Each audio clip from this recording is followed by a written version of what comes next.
વંદે બ્રહ્મપુરાધિપં શ્રીસહજા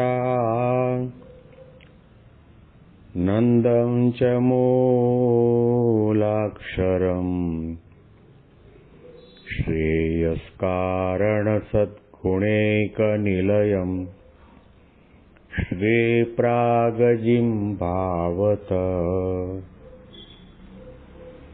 બ્રહ્મોપાસનધારકં ગુરુહરિં યજ્ઞં તથા યોગિનં પ્રીત્યેવં પ્રમુખં મહંતમનિશં શ્રીજી સ્વરૂપં મુદા. મહિમાનો મહિમા પ્રવચનમાળામાં આજે 26મી ઓગસ્ટ 2025 મંગળવારના દિવસે તમામ સંતો હરિભક્તોને મારા સાષ્ટાંગ પ્રણામ. જય સ્વામિનારાયણ. હેપી વચનામૃત દ્વિશતાબ્દી મહોત્સવ. હેપી પ્રમુખ સ્વામી મહારાજ શતાબ્દી મહોત્સવ. ગઢડા અંત્યનું 26મું વચનામૃત આપણે સાંભળી રહ્યા છીએ. આત્માનંદ સ્વામીના પ્રશ્નના જવાબમાં શ્રીજી મહારાજે કહ્યું કે જેની બુદ્ધિમાં ધર્માંશ વિશેષપણે વર્તતો હોય અને સાથે સાથે આસ્તિકપણું હોય કે આ લોકમાં કંઈ પણ નાનું મોટું સારું નરસું કર્મ કરીએ એનું સારું નરસું ફળ એને જરૂર પરલોકમાં મળે છે. એવી દ્રઢમતી જેને હોય અને જેને લોકલાજ આડી આવતી હોય કે ભૂંડું કરીશું તો આ લોકમાં માણસ આગળ શું મોક્ષ દેખાડીશું, એવો જે ભક્ત સંત હોય તે ગમે ત્યાં જાય તો પણ એને કોઈ પદાર્થ તથા સ્ત્રીઆદિક કે બંધન કરી શકે નહીં. અને આગળની વાત મહારાજે જે જણાવી છે તે આપણે સાંભળીએ છીએ. જેમ મયારામ ભટ્ટ છે તથા મૂળજી બ્રહ્મચારી છે તથા નિષ્કુળાનંદ સ્વામી છે, એવી જાતના જે હોય તેને સ્ત્રી ધનાદિક પદાર્થનો યોગ થાય તો પણ એ ડગે નહીં. અને એવો હોય અને તેને જો એક આત્મનિષ્ઠાપણું હોય જે હું તો આત્મા છું, બ્રહ્મ છું, તે મારે વિશે શુભ અશુભ ક્રિયા લાગતી નથી, હું તો અસંગ છું, એવું અંગ હોય તથા બીજું એમ હોય જે ભગવાનનો મહિમા બહુ સમજે અને તે મહિમાની બહુ વાર્તા કરે છે, કંઈક ધર્મ વિરુદ્ધ વર્તાઈ જશે એ તેનો શો ભાર છે. ભગવાનનો મહિમા બહુ મોટો છે. એ બે રીતના જે હોય તેમાં એ બે રીતના જે દોષ તે ધર્મ પાળવામાં મોટા અંતરારૂપ છે. માટે આવી રીતે સમજે એ તો સારું છે.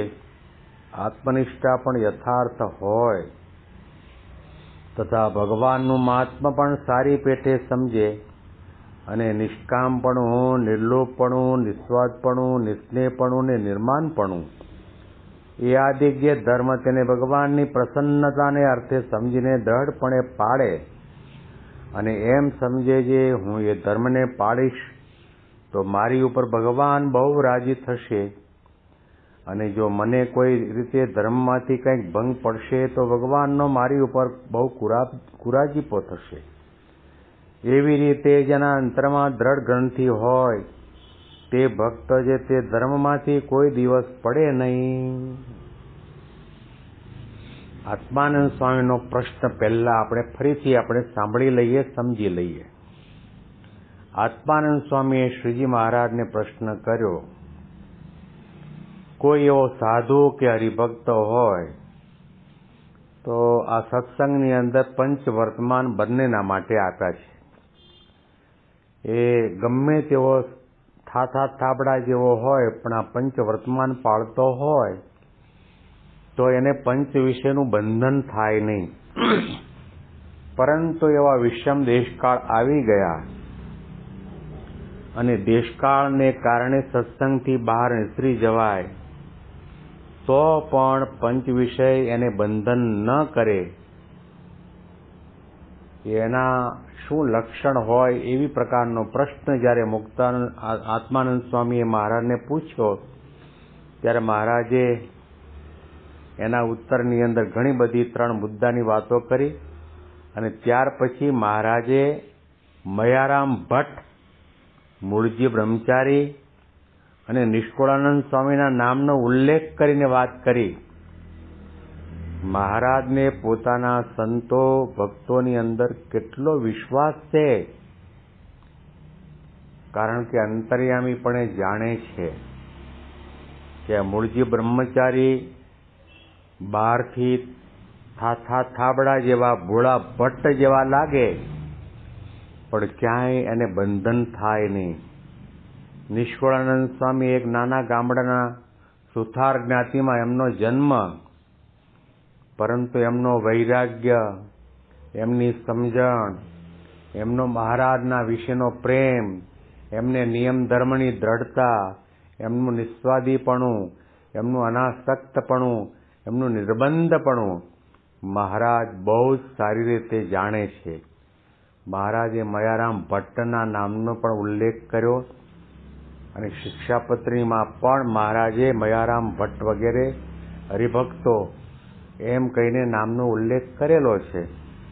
તો શ્રીજી મહારાજના સંતો અને હરિભક્તો કેવા હતા એ મહારાજે પોતે પ્રમાણપત્ર આપ્યું કે ગમે તેવો દેશકાળ આવે તો પણ અને ગમે તેવા સ્ત્રી ધનાદિક પદાર્થનો યોગ થાય તો પણ એ ડગે નહીં, કારણ કે એમને એક આત્મનિષ્ઠા દ્રઢ થયેલી છે કે હું તો આત્મા છું, બ્રહ્મ છું, મારે વિશે શુભ અશુભ ક્રિયા લાગતી નથી, હું તો અસંગ છું. એવું અંગ દ્રઢ કરીને રાખ્યું હોય, દેહ ભાવનો ત્યાગ કરી દીધો હોય, જ્યાં સુધી દેહ ભાવે જીવાત્મા વર્તે છે જ્યાં લગી દેહને હું કરી માનશે ત્યાં લગી ભોગ વિલાસ ભાવે. આપણી આંખની વૃત્તિ રૂપમાં ક્યારે જાય છે, કાનની વૃત્તિ અભાવ અવગુણના શબ્દોમાં ક્યારે જાય છે, રસના ઇન્દ્રિય ખાદ્ય પદાર્થ તરફ ક્યારે ખેંચાય છે, જ્યારે આપણે દેહને પોતાનું રૂપ માનીને બેઠા છીએ ત્યાં સુધી. જો આપણે સમજી રાખ્યું હોય, આત્મનિષ્ઠા દ્રઢ કરી હોય, દેહના સુખ છે, અનંત અનંત જન્મ લીધા, દરેક જન્મની અંદર ભોગવ્યા છે. મહારાજે વચનામૃતમાં ત્યાં સુધી કહ્યું કે દુનિયામાં કોઈ એવી સ્ત્રી નથી કે જેને પોતાની પત્ની ન બનાવી હોય અને કોઈ એવો પુરુષ નથી જેને પોતાનો ધણી ન બનાવ્યો હોય. સમુદ્રમાં જેટલું પાણી છે એટલું આ જીવ માતાનું ધાવણ ધાવ્યો છે. આટલા બધા જન્મ લીધા છે, પણ જ્ઞાન થયું, સમજણ આવી, વિવેક આવ્યો, સંયમ આવ્યો, ભગવાનના મહિમાનો વિચાર કરે, પોતાના આત્માનો વિચાર કરે કે આ બધા વિષય સુખ છે એ થોડા સમયના માટે બાહ્ય રીતે દેહને સુખ આપવાવાળા લાગે, પરંતુ બંધન કરવાવાળા છે, જન્મ મરણ લેવડાવે તેવા છે, ભગવાનના માર્ગમાંથી, ભક્તિમાંથી, ભક્તપણામાંથી આપણને પાડે તેવા છે. આવી પ્રકારની સમજણ જેને હોય એ કોઈ દિવસ પોતાના નિયમ ધર્મમાંથી ચડાયમાન ન થાય અને પંચ વિષયનો લીધો લેવાય નહીં. શ્રીજી મહારાજ એટલા માટે આત્મનિષ્ઠા અને આત્માનો વિચાર કરવાની વાત કરી, જગતના નાશવંતપણાની વાત કરી, ભગવાનના મહિમાનો વિચાર કરવાની વાત કરી. અને આ 3 વસ્તુ હશે તો રજોગુણ તમોગુણના ગમે તેટલા સંકલ્પ વિકલ્પ આપણા મનમાં ઉઠતા હોય તો પણ એને દબાવી શકાય, એને નિર્મૂળ કરી શકાય, એને કુંઠિત કરી શકાય. અને ધ્યાન, માનસી પૂજા કરવા માટે બેઠા હોઈએ ત્યારે આપણે આપણા મનની વૃત્તિ ભગવાનની મૂર્તિમાં સંલગ્ન કરી શકીએ. રજોગુણ તમોગુણના વેગ તો આ દેહ ભાવ છે ત્યાં સુધી આવવાના. એટલા માટે મહારાજે કહ્યું 3 દેહ 3 અવસ્થા અને 3 ગુણોથી પર થઈ પોતાના આત્માને બ્રહ્મરૂપ માનીને ભગવાન પુરુષોત્તમ નારાયણની ભક્તિ કરવી, આવો પ્રકારનો સિદ્ધાંત મહારાજે સંતો હરિભક્તોની આગળ મૂક્યો છે. અને અનુસંધાનમાં વિશેષ મહિમાની વાતો આપણે આવતીકાલના પ્રવચનમાં સાંભળીશું. તમામ સંતો હરિભક્તોને મારા સાષ્ટાંગ પ્રણામ. જય સ્વામિનારાયણ.